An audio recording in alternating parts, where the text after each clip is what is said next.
ఇవాల్టి పాఠంలో మోక్షానికి సంబంధించి మనిషి జీవితంలో ఎలా మనల్ని మనం తెలుసుకోవడం ఎలా, భగవంతుడిని తెలుసుకోవడం ఎలా, సత్యాన్వేషణ గావించడం ఎలా, ఈ విషయాలన్నిటిని కూడా తెలుసుకునేటటువంటి ప్రయత్నం చేద్దాం. ముఖ్యంగా లౌకిక జీవనం అనుభవిస్తున్న వాళ్ళకి కావచ్చు, ఆధ్యాత్మిక జీవనంలో ఉన్నవారికి కావచ్చు.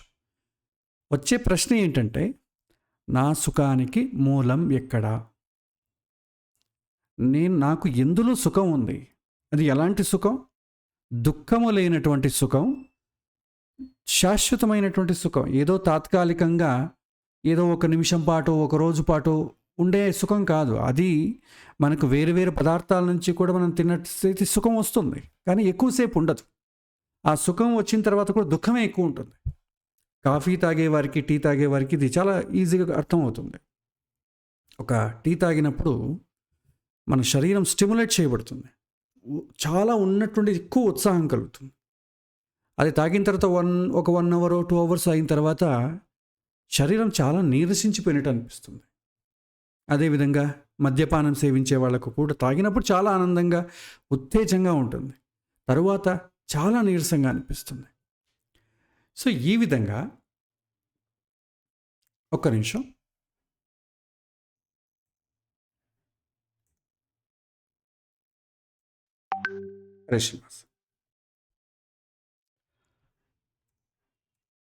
ఇప్పుడు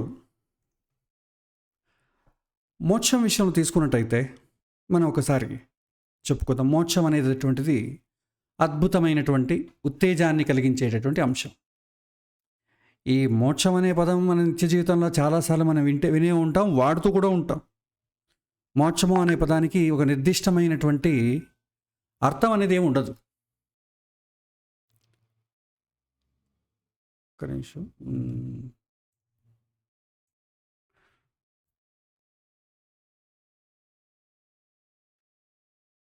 మోక్షం అనే పదానికి ఒక నిర్దిష్టమైనటువంటి అర్థం ఉండదు, సందర్భాన్ని బట్టి మారిపోతూ ఉంటుంది. ఒక రకంగా సర్వనామ పదం అనే చెప్పుకోవాలి. సరళంగా చెప్పాలి అంటే మోక్షము అనే పదానికి వ్యవహారంలో మనం వాడే అర్థం ఏంటంటే విడుదల. మన జీవితంలో ఈ మోక్షం అనే పదం 4 రకాలుగా చెప్పుకోవచ్చు. 4 రకాలైనటువంటి సందర్భంలో ఈ మోక్షాన్ని మనం వాడుతూ ఉంటాం. ఏమిటా సందర్భాలను మనం చూసినట్టయితే, ఒకటి, జగత్తునందు ఉన్నటువంటి రుచి, కాంతులు మనలో చాలా విధాలైనటువంటి ఆశలని మరి వ్యామోహాల్ని రేకెత్తిస్తాయి. ఇవి మనలో నానా విధ రకాలైనటువంటి పనులు చేయించడం కానీ, చేష్టలను కానీ చేయిస్తాయి. వాటిని ఏమంటామంటే మనం ఆశాపాశములు అంటాం. ఆశలు, మన జగత్తులో ఉండేటటువంటి చాలా విషయాలు మనలో ఆశలు నింపుతాయి. ఇలాంటి ఆశలు ఉన్నప్పుడు ఏమవుతుంది? అది మనకు నెరవేరినప్పుడు దుఃఖం ఏర్పడుతుంది. కాబట్టి ఇలాంటి ఆశల నుంచి విడుదల కావాలి. ఈ విడుదలని మనం ఒక సందర్భంలో మోక్షము అని అంటాం. రెండవది, మన జీవితంలో మనం చాలా పనులు చేయాల్సి ఉంటుంది, కర్తవ్యాలు చేయాల్సి ఉంటుంది. ఆ పనులు చేయకుండా జీవితం సాధ్యం కాదు. జీవితం సార్థకంగా కావాలంటే కొన్ని కర్మలు తప్పనిసరిగా చేయాల్సి ఉంటుంది. ఇలా కర్మలు చేసే ప్రక్రియలో పుణ్యాలు, పాపాలు సంభవిస్తూనే ఉంటాయి. దీనికి కారణం ఏంటి? కర్మ సంబంధం. ఈ కర్మబంధనం నుండి విడుదల పొందడమే మోక్షము అని ఒక సందర్భంలో అనొచ్చు.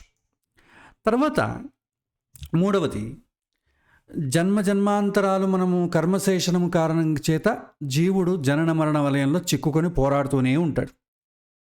దీన్నే మనం ఏమంటామంటే సంసారము అంటాం. ఈ సంసార సాగరం నుంచి విడుదల పొందడాన్ని మోక్షము అని అంటాం.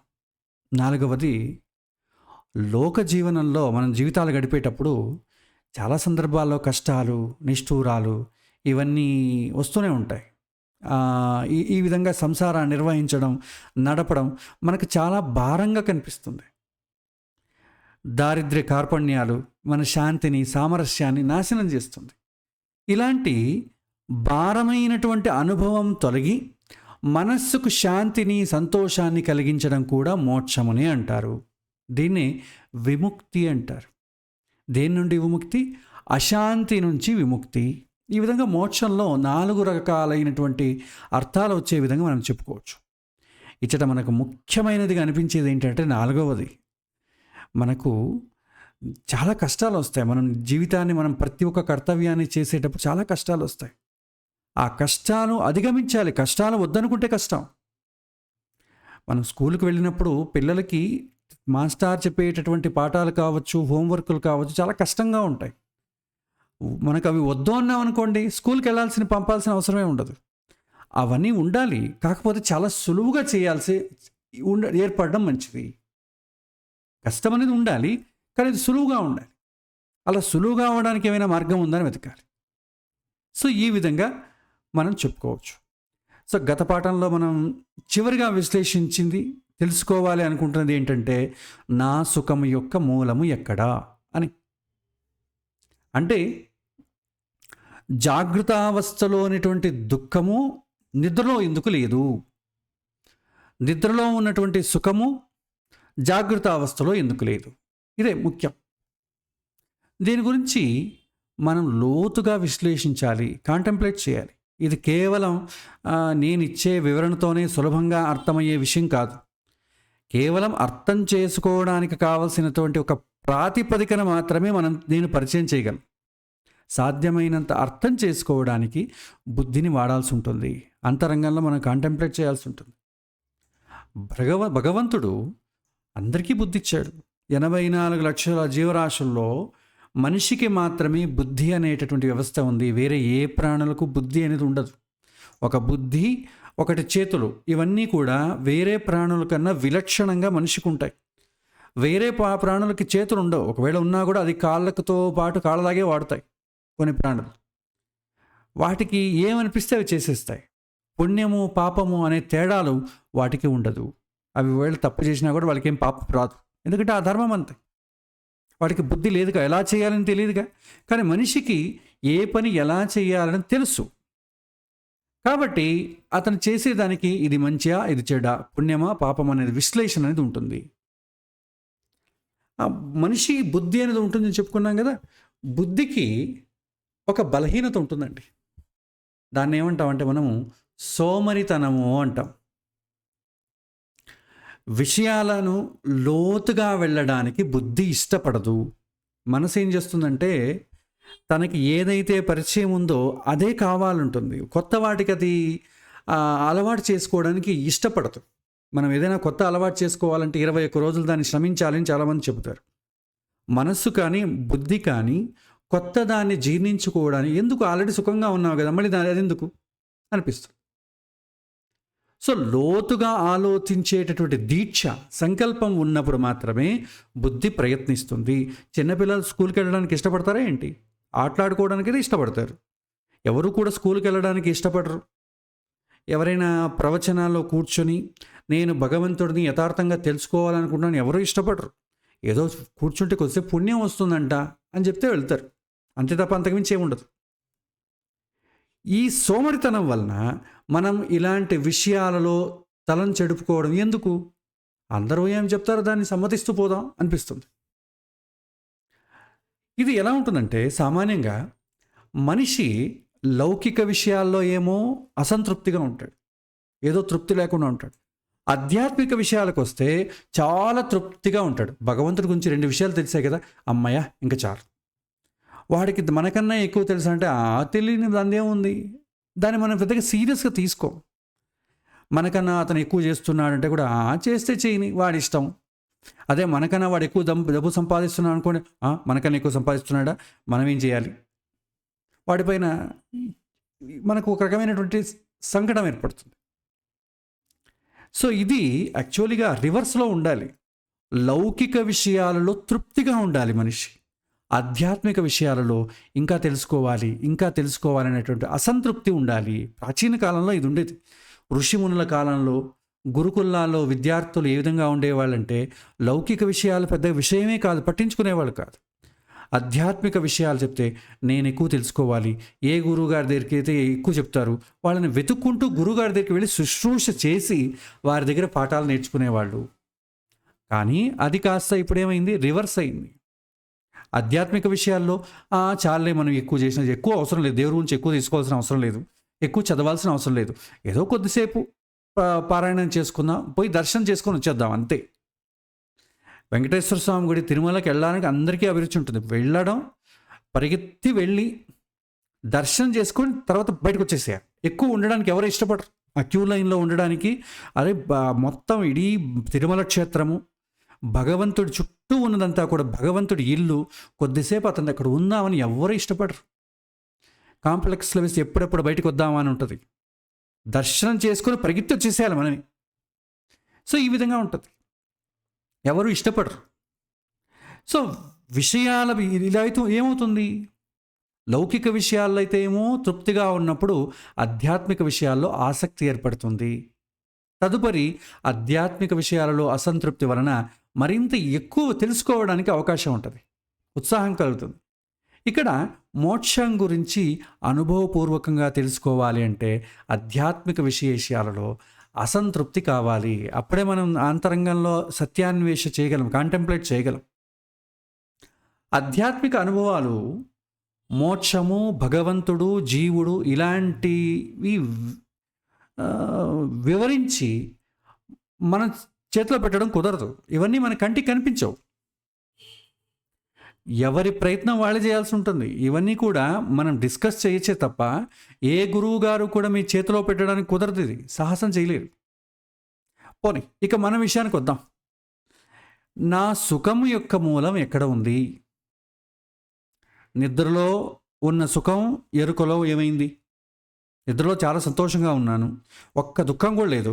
కానీ నిద్ర లేచేసరికి మళ్ళీ దుఃఖం స్టార్ట్ అయింది. పిల్లల ఫీజు కట్టాలి, భార్య పుట్టింటికి వెళ్ళాలి, ఏదో గొడవలు స్టార్ట్ అవుతాయి. నిద్రలో ఇవేవి తెలియవు, కానీ ఎరుకలో మనకు చాలా దుఃఖాలు ఉంటాయి. ఈఎంఐ కట్టాలి, అవి ఇవి చాలా దుఃఖాలు ఉంటాయి. కానీ నిద్రపోయేటప్పటికి అన్నీ మర్చిపోయి సుఖంగా నిద్రపోయాం. ఎరుకలో ఉన్నటువంటి దుఃఖం నిద్రలో ఎందుకు లేదు? ఇది మనం ప్రాక్టికల్గా అనుభవిస్తున్నవే, కొత్త విశేషాలు ఇదేం కావు. ఈ ప్రశ్నలకు మనం సమాధానం తెలుసుకోవాలి. వీటిని తెలుసుకుని ముందు మనం మొదటిగా ఇవన్నీ అనుభవానికి వచ్చేది ఎవరికి తెలుసుకోవాలంటే మనం ఏం చేయాలి? తెలుసుకోవడమే మంచిది, కానీ ఎవరికి ఇవన్నీ అనుభవానికి ఎవరికి వస్తాయి? నాకు వస్తుంది. నాకు అంటే ఏంటి? జీవుడికి. సో అంటే నేను అంటే ఏంటి? ఆత్మ. ఆ ఆత్మ అంటే ఏమో మొదట తెలుసుకోవాలి కదా. మనకు థియరిటికల్గా తెలుసండి, ఆత్మ అంటే తెలుసు, ఎక్కడుందో తెలుసు, జీవుడు, ఇవన్నీ మనం అనేక చోట్ల వినే ఉంటాం. కానీ మనం ఎప్పుడైనా ఫీల్ అయ్యామా?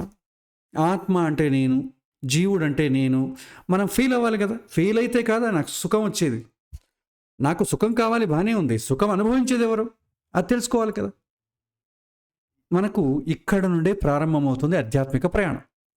మొదట నేను అంటే ఏమిటో తెలుసుకుందాం. నేను అంటే ఆత్మ అన్న విషయం ఒప్పుకుంటే కదా ఇక్కడ నుంచి మనం మోక్షం అంటే ఏమిటి తెలుసుకోవడానికి. ఆత్మ అనేది మన దేహంలో ఉంది అని అందరికీ తెలుసు. సరే, ఉంది అనడానికి ఒక కొలమానం ఏంటి అది ఎలా ఒప్పుకోవాలి? ఏ అనుభవం చేత నేను తెలుసుకోవాలి? నేను అనే దాన్ని ఎలా తెలుసుకోవాలి?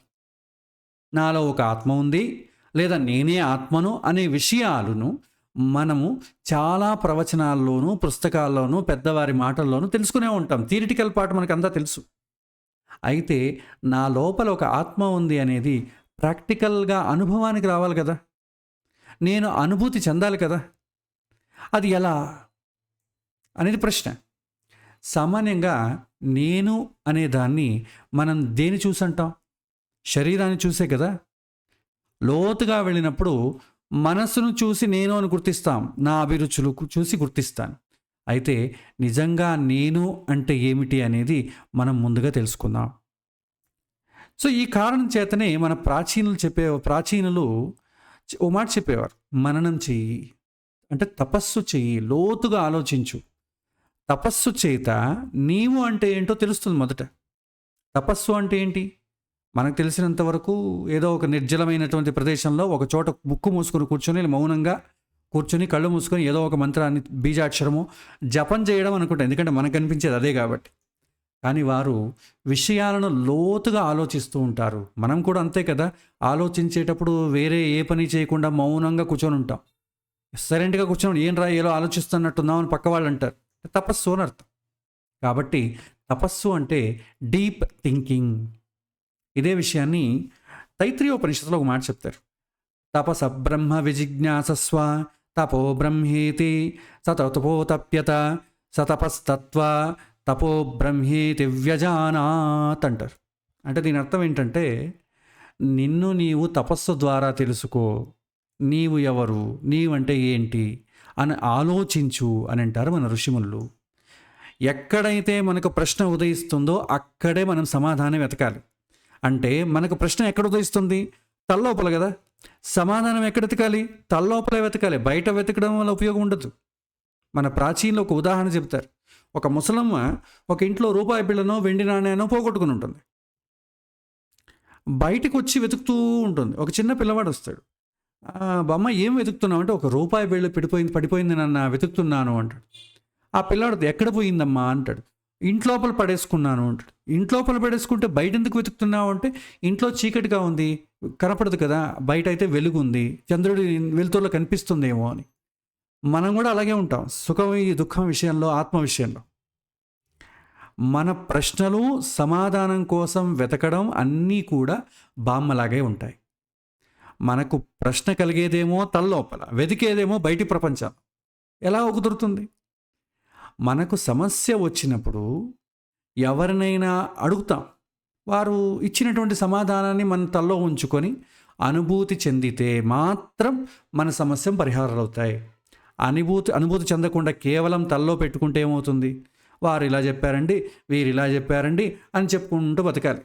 అరే అయితే వాళ్ళు అలా చెప్పారు కదా, వీళ్ళు ఇలా చెప్పారు కదా, ఏది కరెక్టు? అందరూ చెప్తూ ఉంటారు, కానీ మనకు అర్థం కాదుగా.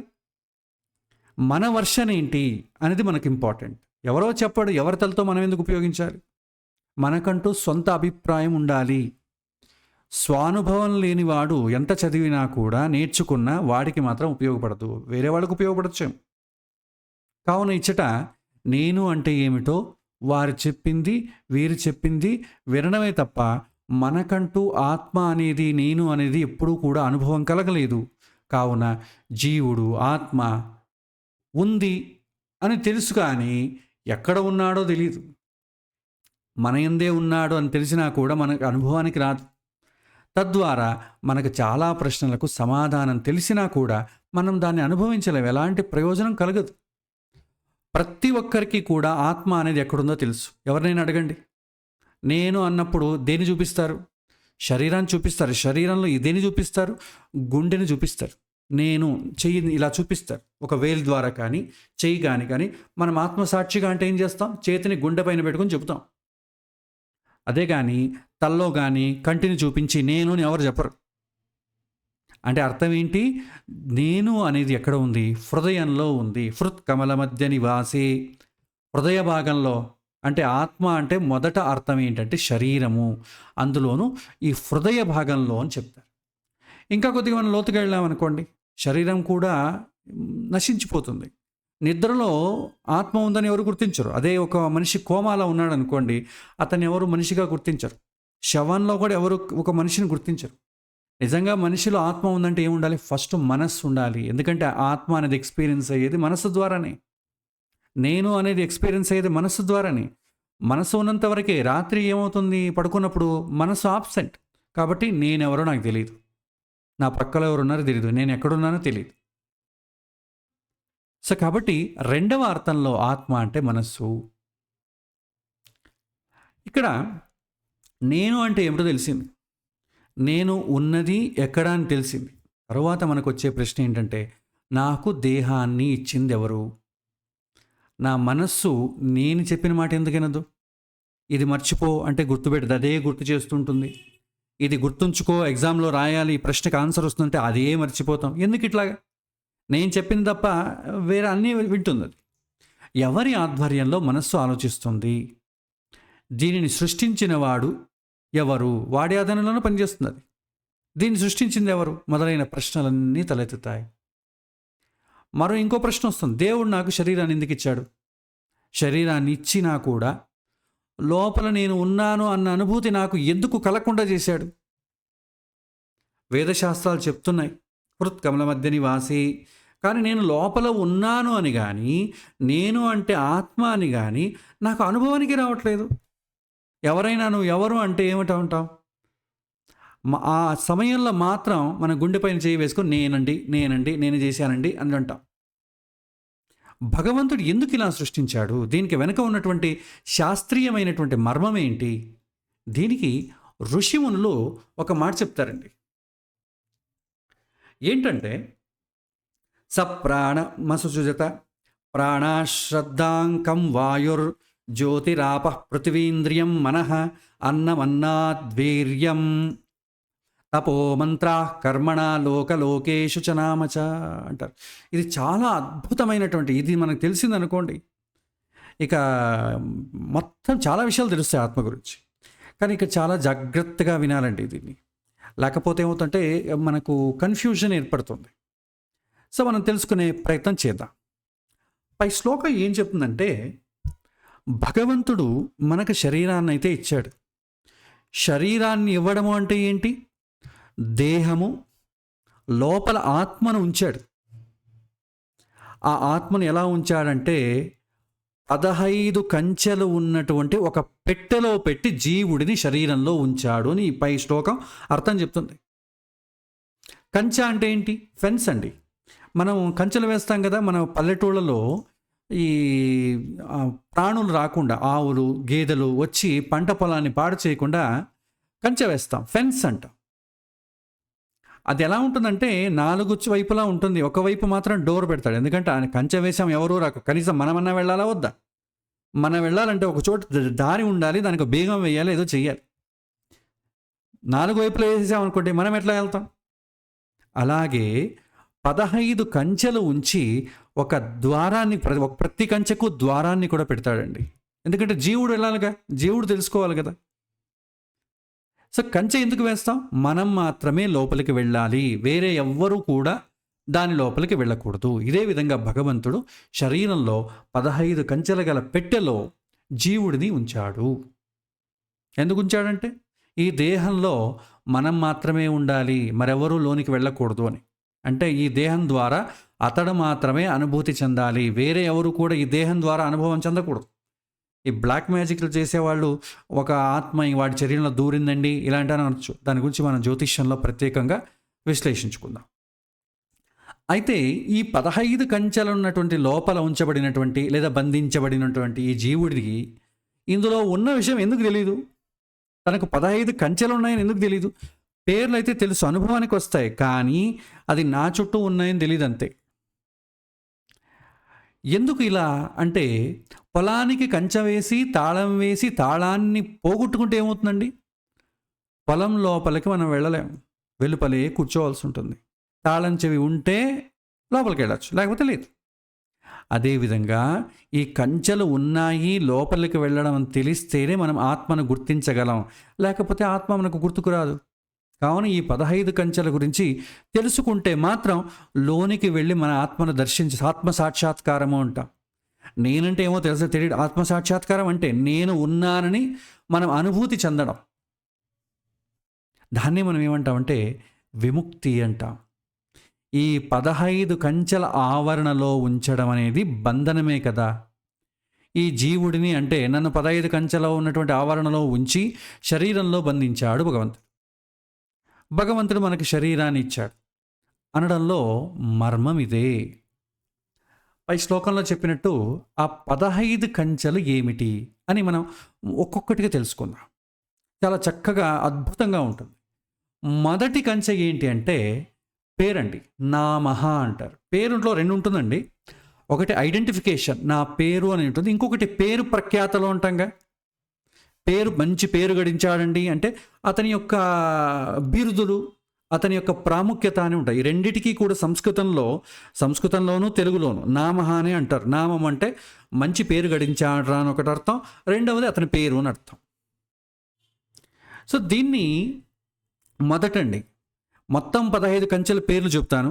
నామము, లోకము, తపస్సు, మంత్రము, కర్మ, వీర్యము, అన్నము, పంచభూతాలు, పంచేంద్రియాలు, మనస్సు, చివరిగా విశ్వాసం. ఇది 15 కంచెలండి. ఇలా 15 కంచెలతో నిర్మించబడినటువంటి శరీరంలో జీవుడిని ఉంచాడు. 16వ వాడే జీవుడు. ఇలా ఉంచవలసిన అవసరం ఏముంటుంది అన్న ప్రశ్న కూడా వస్తుంది. మనం విషయానికి వస్తే విలువైనటువంటి నగలు మనం ఎక్కడ పెడతామండి? ఒక చిన్న పెట్టెలో, ఆ నగల పెట్టెలో పెట్టి, ఆ పెట్టెను బీరువాలో పెట్టి, ఆ బీరువాకు ఒక గది, ఆ గదిలో పెట్టి తర్వాత ఇంటిని లాక్ చేస్తాం మనం. ఇంకా లాకర్లు అవన్నీ చాలా ఉన్నాయి మనకి వ్యవస్థలు, ఎక్కడెక్కడ పెట్టారు. అంతే ఎందుకు పెట్టాలి లోపల? బయట పడేస్తే సరిపోతుంది కదా దానికి. అందుకంటే బంగారం నగలు అనేది చాలా అమూల్యమైంది. ఎక్కడంటే అక్కడ పెట్టామనుకోండి అందరూ వేసుకుంటారు. మనం మాత్రమే వేసుకోవాలంటే ఏం చేయాలి? చక్కగా దాన్ని నగల పెట్టెలో పెట్టి, బీరువాలో పెట్టి, బీరువాకిలో సీక్రెట్ లాకర్ లాక్ చేసి, బీరువాకి లాక్ చేసి, బీరువా ఉన్న గదికి లాక్ చేసి, మళ్ళీ మనం బయటికి వెళ్ళాలంటే ఇంటికి లాక్ చేసి వెళ్తాం. ఆత్మ అనేది కూడా నగలాగా ఎంతో విలువైంది, అమూల్యమైంది కదండి. అందుకే భగవంతుడు ఏం చేస్తాడు, ఇది మనం మాత్రమే అనుభవించాలని చెప్పి ఈ శరీరాన్ని 15 కంచెలు కలిగినటువంటి ఒక వలయంలో జీవుడిని ఉంచుతాడు. ఇప్పుడు ఒక్కొక్క దాని గురించి మనం తెలుసుకుందాం. మొదట నామం అండి, పేరు. 15 కంచెలలో మొదటిది, మళ్ళీ ఔటర్ మోస్ట్ కంచె, ఇది చాలా బయట ఉండేది నామం. మనిషికి నేను ఆత్మ అనేది ఎక్స్పీరియన్స్ అయ్యేదే పేరు ద్వారా. పేరునే నేను అనుకుంటాడండి. నేనెవరినో తెలుసా, నా పేరేంటో తెలుసా నీకు, మనం నేనెవరో తెలుసుకొని మాట్లాడు అంటారు. అంటే ఏంటి? అతని పేరు మరియు హోదా అని అర్థం. మనుష్యుడిని గుర్తించేదే పేరు ద్వారా. గుడికి వెళ్ళినప్పుడు ముందు చెప్పుకునేది ఏంటి? గోత్రనామాలే. ఇతను ఇలాంటి గోత్రం నుంచి వచ్చాడు, అతని నక్షత్రం ఇది, వాళ్ళ ఇంటి వాళ్ళు, అవన్నీ చెప్పుకుంటూ మనం గోత్రనామాలు భగవంతుడి నుంచి చెప్పుకుంటూ ఉంటాం. ఇక్కడ చూస్తే మనం పుట్టినప్పటి నుంచి 10 రోజుల వరకు మనకి ఏ పేరు లేదండి. మనకు నామకరణం అయిన తర్వాత కదా పేరు వచ్చింది. అంతకుముందు మనం ఎక్కడున్నాం? పేరే లేదు. పేరే నేను లేకపోతే నేను నామకరణం దానికి ముందు నాకు పేరు లేదు. అప్పుడు ఏంటి నేను తెలీదు. సుమారు 11 రోజులు లేదా నామకరణ మహోత్సవం వరకు మనకు పేరే ఉండదు. అప్పుడు నేను ఏంటి? నాకు ఈ జన్మలో ఒక పేరు ఉంది, బాగానే ఉంది. క్రితం జన్మలో ఒక పేరు ఉండేదిగా, ఇదే పేరు అయితే లేదుగా. అప్పుడేదో సమీరో, క్రిస్టోఫరో, ఏదో వేరు వేరు మతాల్లో పుట్టాననుకోండి, వేరు వేరు పేర్లు ఉంటాయి. నిజంగా నేనేంటి? ఏ పేరుతో పిలవాలి? తెలీదు. పేరు అనేది కూడా తాత్కాలికమండి. ఒక జన్మకుంటే ఎక్కువ. ఆ జన్మలోనే చాలా మార్పులు వస్తాయి పేరుతో. ఒక్కొక్కరికి కొన్ని పేర్లు వస్తూ ఉంటాయి. అది మనం ఇంట్లో పిలిచే పేరు వేరే, ఆ సర్టిఫికేట్లో ఉండే పేరు వేరే. మళ్ళీ అతనికి ఈ నామకరణ అయినప్పుడు 4 పేర్లు పెడతారు. గోత్రం చెప్పేటప్పుడు పేరు చెప్తాడు, పెళ్ళికి ఒక పేరు చెప్పుకుంటాడు. ఇలా మారుతూ ఉంటాయండి. కాబట్టి పేరు అనేది నేను కాదు. అంటే మనకేంటి? ఇంకొకటి నేమ్ అండ్ ఫేమ్ అండి. ఫేమ్ అంటే ఏంటి? బిరుదులు. నేను ఎన్ని క్వాలిఫికేషన్లు, మనం చదువుకున్న డిగ్రీలు, బిరుదులు, అలంకరించినటువంటి పదవులు, బంగారు పథకాలు, ఇవన్నీ కూడా నామం కిందే చేర్చేస్తారు అందరు. ఇవి కూడా శాశ్వతము కాదు. దీన్ని ఏమంటామంటే, ఈ జన్మలో ఈ శరీరంలో ఉన్నంత వరకే మన పేరు, మన ప్రఖ్యాతలు. తర్వాత జన్మలో ఇవి ఏవి ఉండవండి. అతడిదే ఆత్మ అయినప్పటికీ గత జన్మలో పొందినటువంటి పేరు ప్రతిష్టలు తర్వాత జన్మలో అస్సలు ఉండదు. మన ఒక చోట జరిగింది. ఒక జ్యోతిష్యుడు ఏం చేశాడంటే ఒక అమ్మాయికి చెప్పేశాడు, ట్రాప్ చేసేసాడు. నువ్వు నేను గత జన్మలో భార్యాభర్తలం. ట్రాప్ చేసి ఆ అమ్మాయిని వశపరుచుకున్నాడు. ఎమోషనల్లీ టర్న్ చేసాడు. ఆ అమ్మాయి పాపం చాలా సెన్సిటివ్. ఏదో వీటితో చెప్పింది నమ్మేసి వాడితో పాటు వెళ్ళిపోయింది. అమ్మా నాన్న చాలా బోరుమని ఏడ్చారనమాట. ఏం చేస్తారు? అలాగా పోయిన జన్మలో మన భార్య అన్నాం అనుకోండి, మనం పోయిన జన్మ ఎన్నో జన్మలు ఉన్నాయి. అన్ని జన్మల భార్యలు మనం అనుకున్నామంటే మన పరిస్థితి ఏంటి? ఒక జన్మలో ఒక సంసారాన్ని ఈదలేకపోతున్నాం. గత జన్మల్లో కూడా మనకు భార్య భర్త అన్ని తెలిసాయి అనుకోండి, ఈ సంసారాన్ని ఈదడం అనేది సాధ్యపడదు అసలు. కాబట్టి పోయిన జన్మలో ఉన్నటువంటి పేర్లను ఈ జన్మలో మనం క్లెయిమ్ చేయలేము. ఒకవేళ గుర్తుందనుకోండి, పోయిన జన్మలో నేనున్నాను, సో బ్యాంకులో నాకు ఇంత అకౌంట్ ఉంది, ఆ అకౌంట్ నెంబరు, ఇంత డబ్బు వేశాను. బ్యాంక్ మేనేజర్ దగ్గరికి వెళ్ళండి, అయ్యా నేను పోయిన జన్మలో మీ అకౌంట్ వేశానండి, నాదే అండి, అది దయ ఉంచి నాకు ఇచ్చేసేయండి అంటే వీడికి ఏదో మెంటల్ వచ్చిందట్టుంది, జైల్లో వేస్తారు అంతే. మనదే అయినప్పటికీ కూడా గత జన్మలో ఉన్నవి మనం క్లెయిమ్ చేయలేము. పేరు అనేది తాత్కాలికమైనదే. ఒకవేళ మనం వేరే శరీరం తీసుకొచ్చి మన ఇంటికే వచ్చామనుకోండి, ఇంట్లో ఉన్నవాళ్ళు ఫస్ట్ పోలీస్ స్టేషన్కి ఫోన్ చేస్తారు. అదేంటి మీరు, నేనే కదా మీ ఇంటికి వచ్చాను అంటే, పేరు లేదు, అప్పుడు పేరు మారిపోయి ఉంటుంది. నా కొడుకు ఎప్పుడో చనిపోయాడు అంటారు వాళ్ళు. సో ఈ విధంగా ఉంటుంది వ్యవహారంలో. ఈ జన్మలో ఈ శరీరంలో ఉన్నంత వరకే మన పేరు ప్రఖ్యాతలు. తర్వాత జన్మలో ఇవేవి ఉండవు, తాత్కాలికం. అతడిదే ఆత్మ అయినప్పటికీ కూడా గత జన్మలో పొందినటువంటి పేరు ప్రతిష్టలు తర్వాత జన్మలో అస్సలు ఉండదు. ఇది మనకు తెలుసు. కావున నేను అంటే ఏంటి? పేరు కాదు, మరియు ప్రతిష్ట కూడా కాదు. రెండవది లోకేశ. లోకేశ అంటే ఏంటి? మనం సంపాదించుకున్నటువంటి ప్రాపర్టీ అండి. పేరు తర్వాత మనకు వచ్చేది ప్రాపర్టీ, ఐశ్వర్యం అనేటటువంటి కంచె. నా డబ్బు, నా పొజిషను, నా సంపాదన, ఇవన్నీ నేను లేదా నాది అనుకుంటాం మనం. ఇది ఎల్లవేళలా మనతో ఉంటుంది అనే భ్రమిస్తాం మనం. ఇదంతా నేనే సంపాదించింది అని అనుకుంటాం. మన అందరికీ తెలుసు అదేంటంటే, మనం వెళ్ళిపోయేటప్పుడు మన సంపాదనని కూడా ఇక్కడే వదిలిపోవాలి అని. ఈ జన్మలో మనం ధనవంతులు అయి ఉండొచ్చు, తర్వాత జన్మల్లో ధనవంతులు అవుతామా చెప్పలేము. జ్యోతిష్యంలో అయితే చెప్పుకోవచ్చు. మన జాతకంలో ద్వితీయాధిపతి చాలా బలవంతంగా ఉన్నాడు అనుకోండి, మనం పోయిన జన్మలో కూడా శ్రీమంతులు అని అర్థం. అదే రెండో ఇంటి అధిపతి, నాలుగో ఇంటి అధిపతి వీక్గా ఉన్నామనుకోండి, మనం ఈ జన్మలో దరిద్ర జీవనం అనుభవించాల్సి ఉంటుంది. కావున మన డబ్బు, పరివారము, ఆస్తిపాస్తులు ఇవేవి నేను కాదు. ఇవన్నీ ఏదో ఒక రోజు నన్ను విడిచిపోతాయి. మహా అంటే ఒక జన్మ వరకు ఉండొచ్చు, తర్వాత జన్మల్లో ఉండాలనేమి ఉండదు. కావున నేను అంటే పేరు, ప్రతిష్ట, నేను సంపాదించిన ఐశ్వర్యము, పరివారము ఇదేవి కాదు.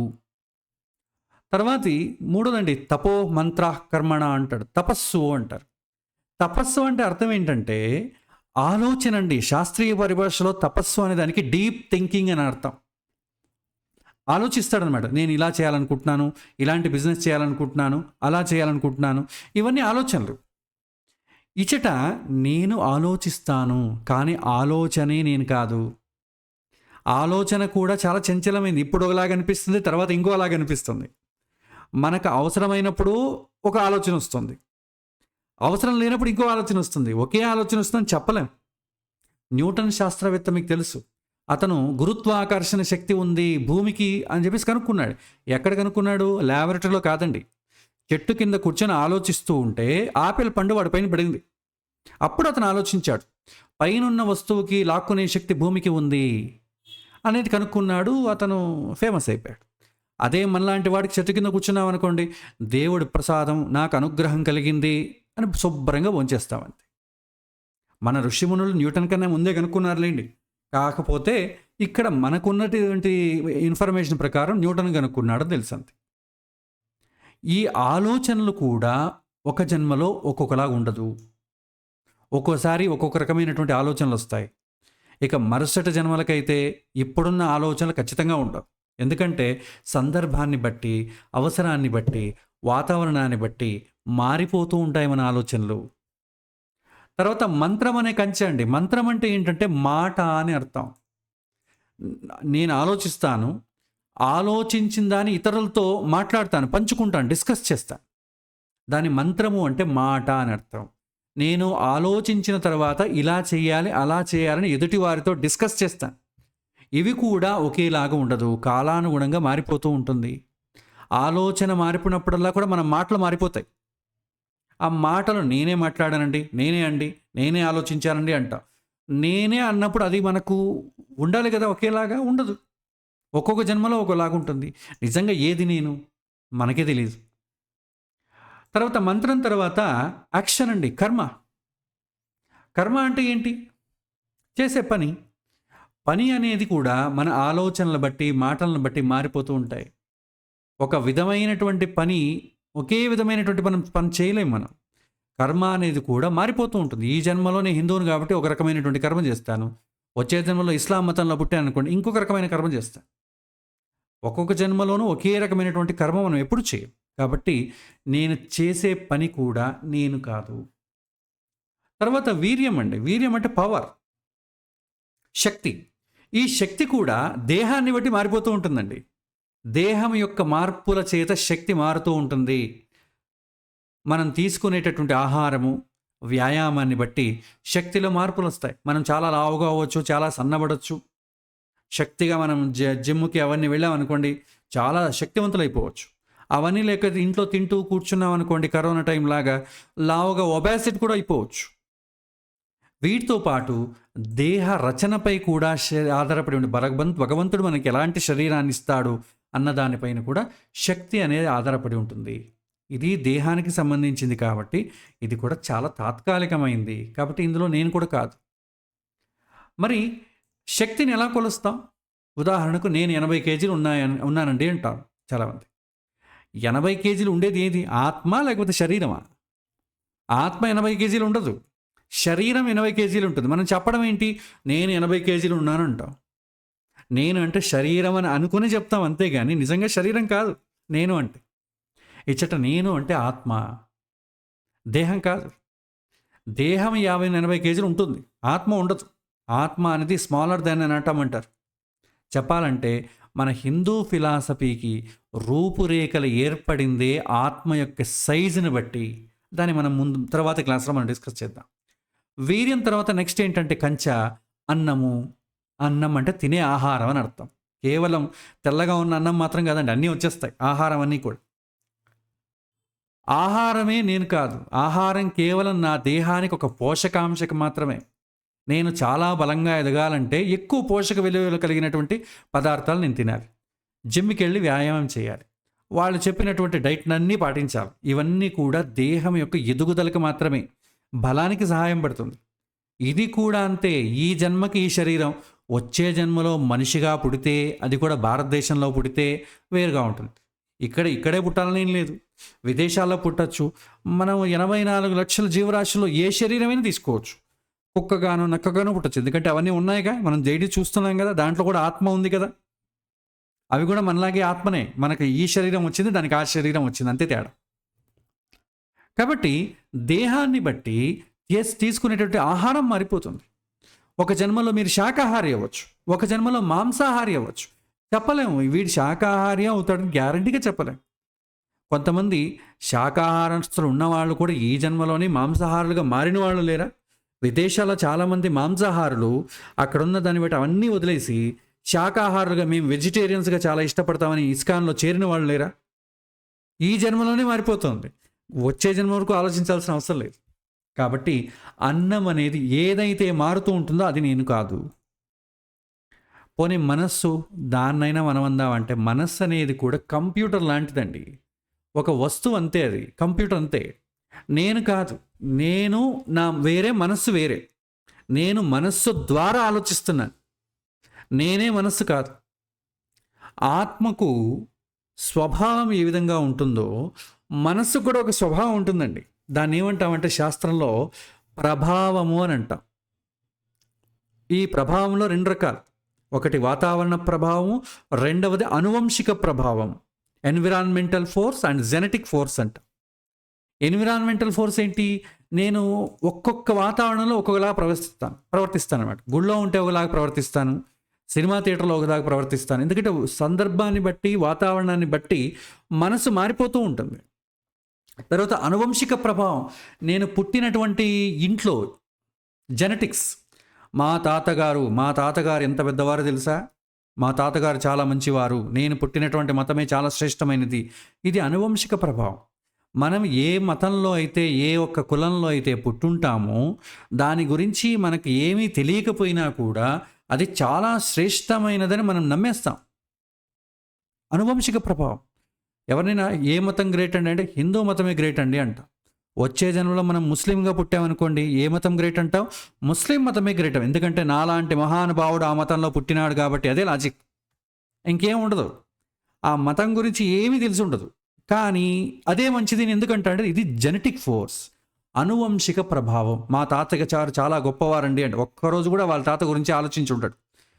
కానీ తాతగారు ఎందుకు గొప్పవారు? నాలాంటి మహానుభావుడికి తాత అయినందుకు గొప్పవాడంతే.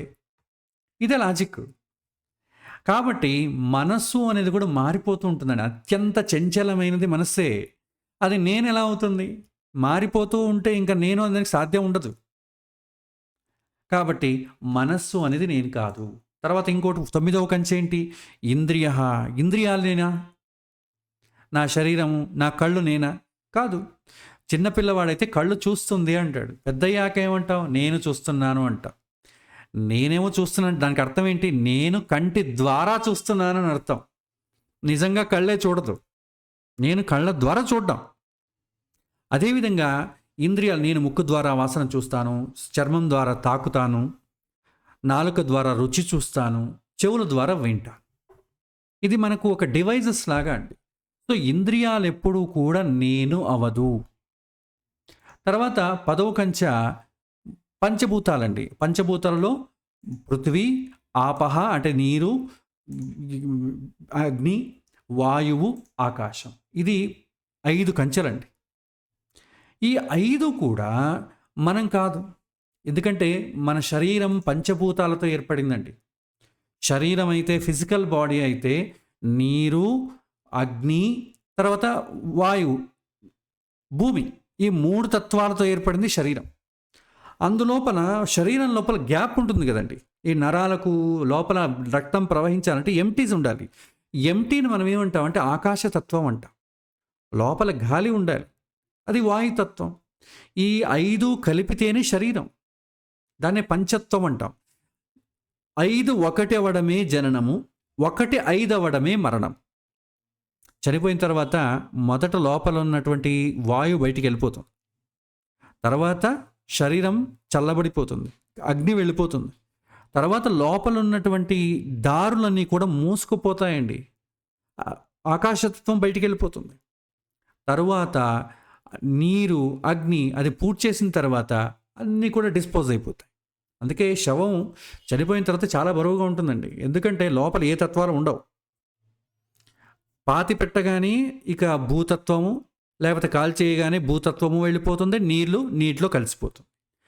5 ఒకటి అవ్వడమే జననము, 1 5 అవ్వడమే మరణం. ఇది మనతో పాటు దేహం రాదు. ఈ జన్మలో ఒక దేహం, వచ్చే జన్మలో ఇంకొక దేహం. కాబట్టి ఇవి మనకు నేను కాదు. ఈ 14 నేను కాదు. ఇవన్నీ మనకు తెలుసు.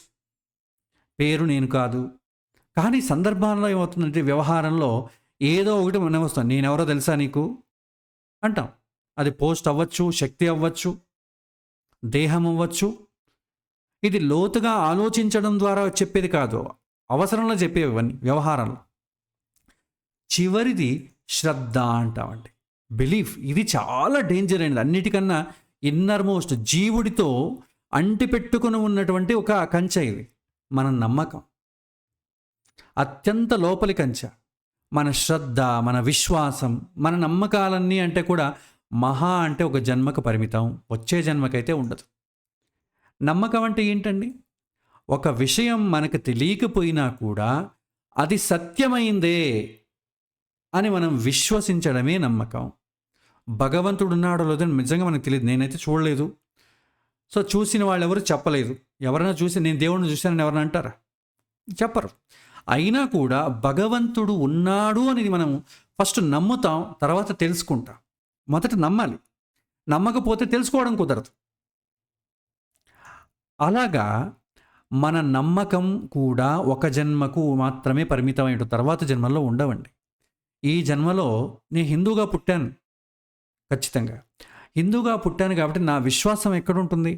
విష్ణువు పైనో, శివుడి పైనో, అమ్మవారి పైనో, గణపతి పైనో, లేదా నేను ఏదో దేవుడిని కొలుస్తాను దానిపైన ఉంటుందండి. సపోజ్ ఈ శరీరాన్ని వదిలి నేను ఇంకొక శరీరాన్ని తీసుకున్నాను అనుకోండి. భగవంతుడు ఎక్కడో పుట్టించాడు, ఆఫ్ఘనిస్తాన్లోను, బలూచిస్తాన్లోను, పాకిస్తాన్లోను పుట్టించాడు. ఏమైంది? మన యొక్క శ్రద్ధ ఏముంటుంది అప్పుడు? ముస్లింగా పుట్టామనుకోండి, అక్కడ సమాజంలో ఎవరెవరు ఏమేమి కొలుస్తారో అదే మన నమ్మకం అయిపోతుంది. మనం గత జన్మలో హిందూ అయ్యాం కదా, ఆ నమ్మకాలన్నీ మర్చిపోతాం. మన విశ్వాసము కూడా పర్మనెంట్గా ఉండదు. మనం ఇప్పుడు మహావిష్ణువుని, శివుని మనం భయంకరంగా ఆరాధిస్తాం. ఈయనే దేవుడు, శివుడు, విష్ణువు తప్ప ఇంకెవ్వరూ దేవుడు కాదని మనం ఆరాధిస్తాం. ఎంతవరకు ఉంటుంది? దేహం ఉన్నంత వరకే. మళ్ళీ మనం వచ్చే జన్మలో ఎక్కడో అమెరికాలోనో పుట్టామనుకోండి, ఏమవుతుంది? యెహోవా దేవుడు అంటాం. ఖచ్చితంగా మనం హిందూ మతంలోనే పుడతామని ఏమైనా గ్యారంటీ ఉందా? ఎవ్వరు కూడా ఇంతవరకు ఏ శాస్త్రం మీరు ఎక్కడైనా చదవండి. మనం ఇలాంటి శరీరమే ఇక్కడే పుడతామనేది మీకు ఏ శాస్త్రంలోనూ ఉండదు, ఏ పురాణంలోనూ ఉండదు. కాబట్టి నమ్మకం అనేది కూడా ఈ జన్మత నమ్మకం వేరే, వచ్చే జన్మలో ఉన్నటువంటి నమ్మకాలు వేరే. హిందుత్వంలో పుట్టామనుకోండి, వేదాలు, పురాణాలు, యజ్ఞాలు, యాగాలు, పూజలు, అభిషేకాలు, దానము, ధర్మము మొదలైన వాటిపైనే మన యొక్క నమ్మకం ఉంటుంది. ఇస్లాం మతంలో పుడితే ఖురాన్ను, హదీతు, నమాజు, బక్రీదు ఇలా ఉంటాయి. క్రిస్టియానిటీలో పుట్టేమనుకోండి, ట్రినిటీ ఫార్ములా, బైబిళ్ళు, సువార్తలు మొదలైనవన్నీ ఉంటాయి. యూద మతంలో పుడితే తనాకు, త్వర ఈ గ్రంథాలు ఇవన్నీ. బుద్ధిజంలో పుట్టామనుకోండి, మహాయానము, హీనయానము, బుద్ధుడి యొక్క శూన్య సంబంధించిన విషయాలు వస్తాయి. జైన మతంలో పుడితే వాళ్ళ నమ్మకం, వాళ్ళకు దేవుడు ఉండడు కాబట్టి దాని ఏమంటారు, తీర్థంకరులు పూజిస్తుంటూ ఉంటారు. మనం ఈ ముందు తర్వాత క్లాసెస్లో అన్ని ఫిలాసఫీల్లో కూడా ఆత్మ గురించి, పుణ్యం గురించి, పాపం గురించి, మోక్షం గురించి ఏంటి అన్ని మతాలని మనం టచ్ చేద్దాం, అన్బయాస్డ్గా, ఏదో ఒక మతానికి చెందిన వాళ్ళ కాకుండా. కాబట్టి మనం వచ్చే జన్మలో కూడా గ్యారంటీగా ఈ మతంలో పుడతామని చెప్పలేము. కాబట్టి మన విశ్వాసం మారిపోతూ ఉంటుంది. శ్రద్ధ అనేది కేవలం ఒక జన్మకు మాత్రమే పరిమితమైంది. ఈ జన్మలో మీరు గుడిని కట్టుండొచ్చు, అయితే అతనే మరో జన్మలో ఇంకొక మతంలో పుట్టి ఆ గుడిని కూలదొరగచ్చు. ఎందుకంటే గత జన్మలో నేను ఏ మతానికి చెందినవాడిని అని ఎవరికీ తెలియదు. కాబట్టి మతాల గురించి కొట్టుకోవడం ఆపేయాలి. ఎందుకంటే ఏ మతాన్ని అయితే తిడతామో ఖచ్చితంగా ఆ మతంలోనే మళ్ళీ భగవంతుడు పుట్టిస్తాడు. మత సామరస్యం చాలా ఇంపార్టెంట్.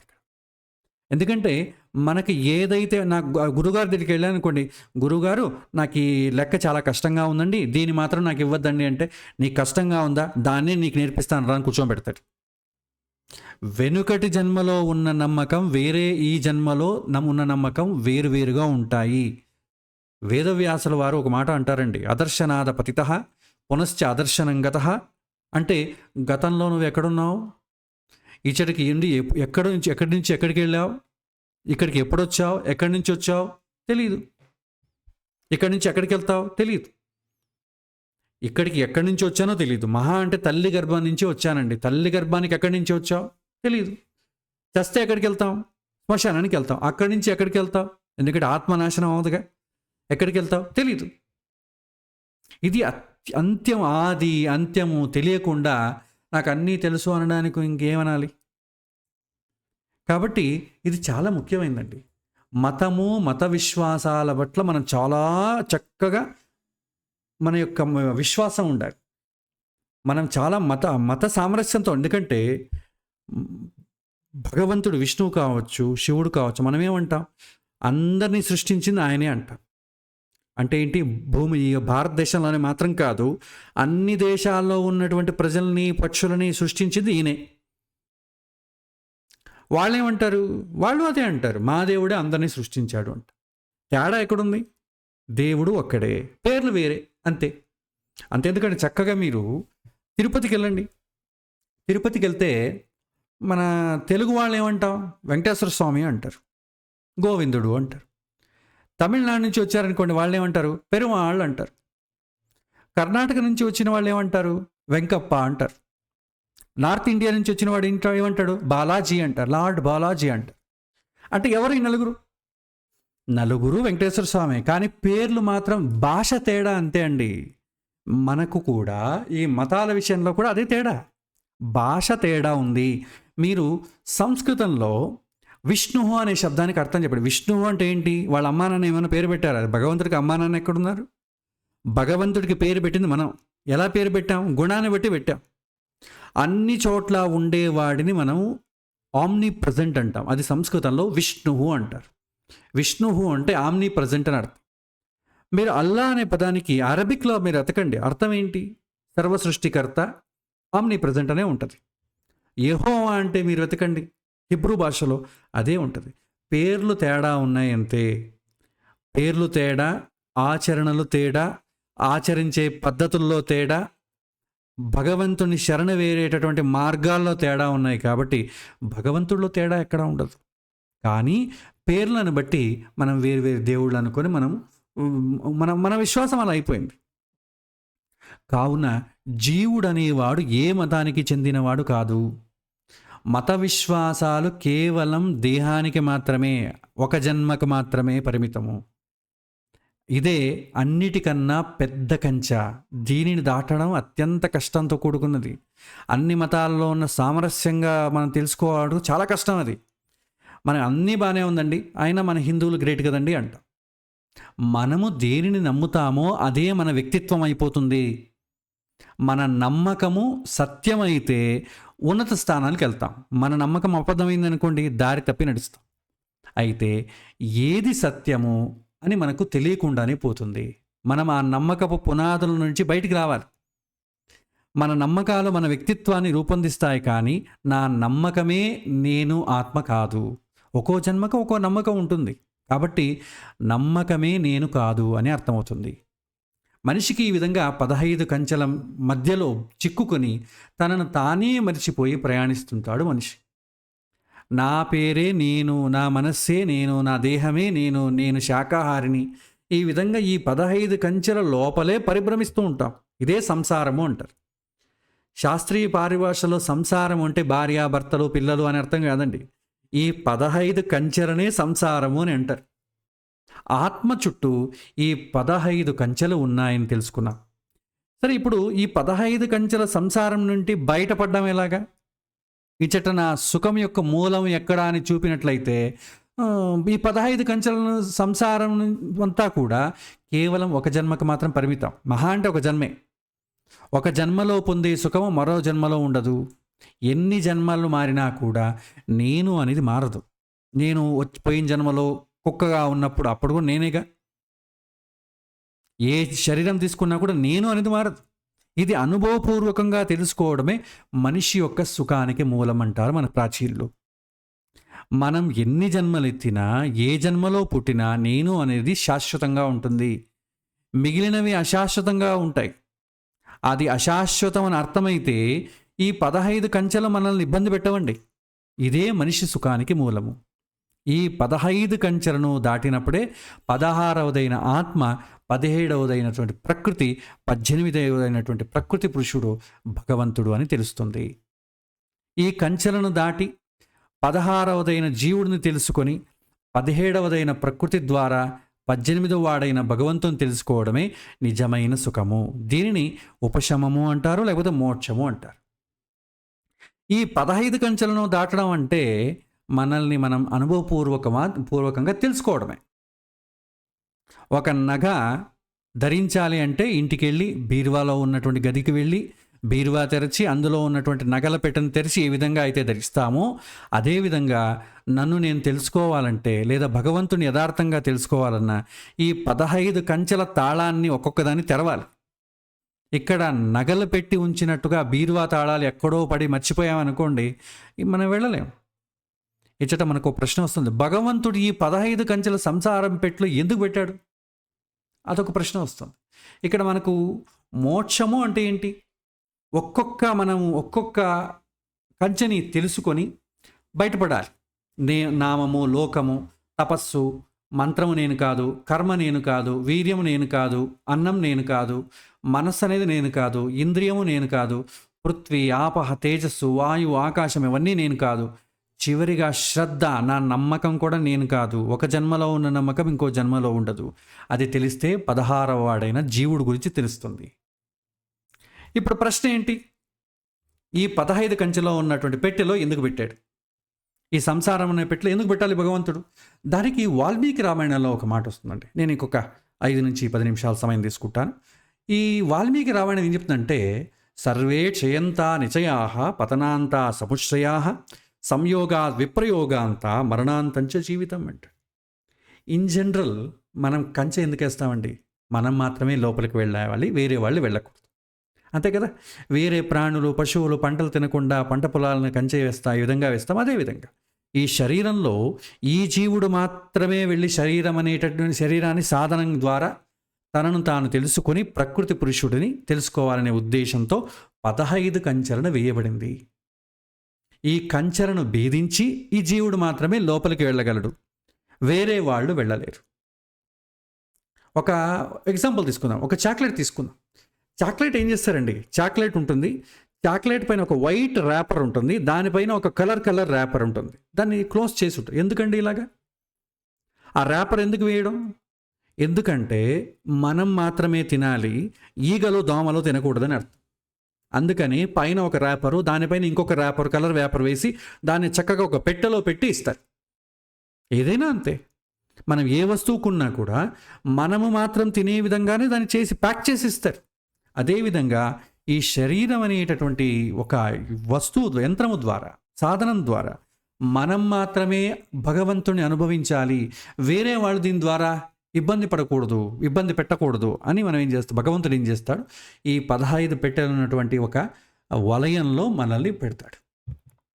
చాక్లెట్ లాగే వండిన తర్వాత ఏం చేస్తామండి, పాత్రలపైన మూత పెడతాం. ఎందుకు పెట్టాలి? ఎలాగో తీసి వంట వడ్డించుకోవాలన్నప్పుడు మూత ఎందుకు పెట్టాలండి?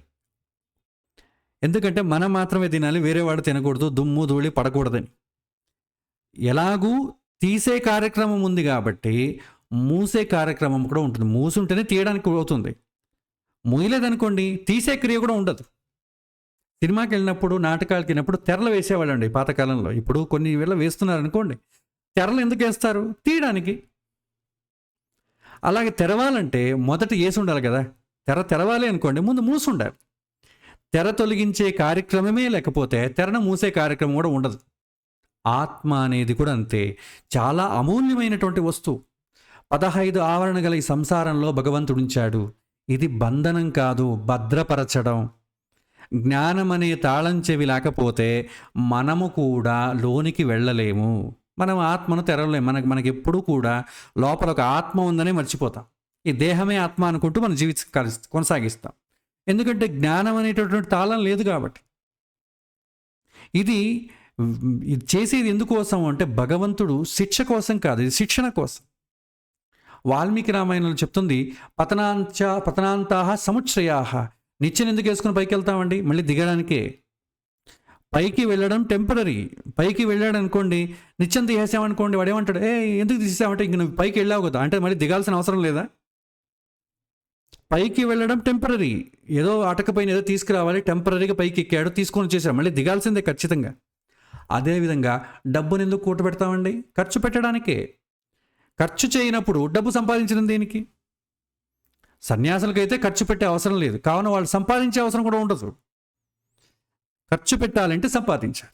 సంపాదించిన దేనికి? ఖర్చు పెట్టడానికి. సంయోగాత్ విప్రయోగాంతాహ. అందరూ కలిసి ఒక చోట చేరడం దేనికి? విడిపోవడానికి. చేరడం టెంపరీ, విడిపోవడం పర్మనెంట్. ఇప్పుడు అందరూ మనం క్లాస్లో వచ్చాం, అందరూ ఈ టైంలో అందరూ కూర్చున్నారు, గూగుల్ మీట్లో మనం మాట్లాడుకుంటున్నాం, ఇది టెంపరీ. మళ్ళీ క్లాస్ అయిపోయిన తర్వాత ఎవరి దారి వారు చూసుకుంటాం, ఇది పర్మనెంట్.